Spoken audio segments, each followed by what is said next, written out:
Hello, welcome to Someday Farm. I'm Stephen Watson, here with Barbara and Garrett with today's Tàijíquán Tip. And today's Tàijíquán Tip is to think about some of the named beasties in your Tai Chi practice, so likely in your forms.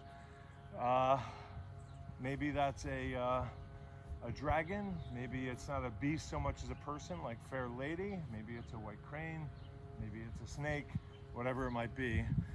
And you know, the first time we hear of the snake is when the snake is creeping down, but that's not the first move in the form. It's move 71 or move 14 or whatever it is. So maybe that snake just showed up, maybe we just stumbled on the snake, sure, but maybe that snake was doing other things. So maybe I can be thinking of the snake from the beginning of the form until I get to the snake. Maybe that's a snake growing, or maybe that's a snake's actions or expressions coming to fruition, so they do get named and noticed at a certain point in the form, but they've been doing other things. Maybe the stuff leading up to where we mentioned the snake, or the white crane, or whatever it is the world and the environs of the snake. And so we're moving through that world, and then we happen upon the snake, who happens to be creeping down because it's Tai Chi, and that's all snakes do, I think.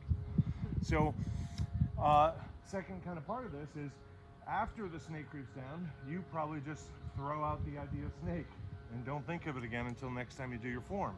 But maybe the rest of the form is other things the snake is doing, or the world that's been left behind by the snake, right? The world has been changed and influenced by the snake's presence or creeping down or actions or expressions.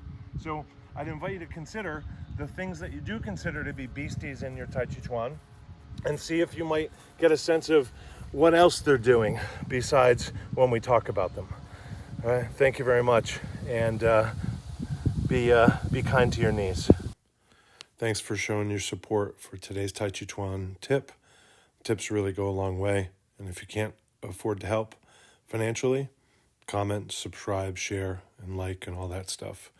To be in touch with me, go to my Linktree, Someday Farm. Thank you.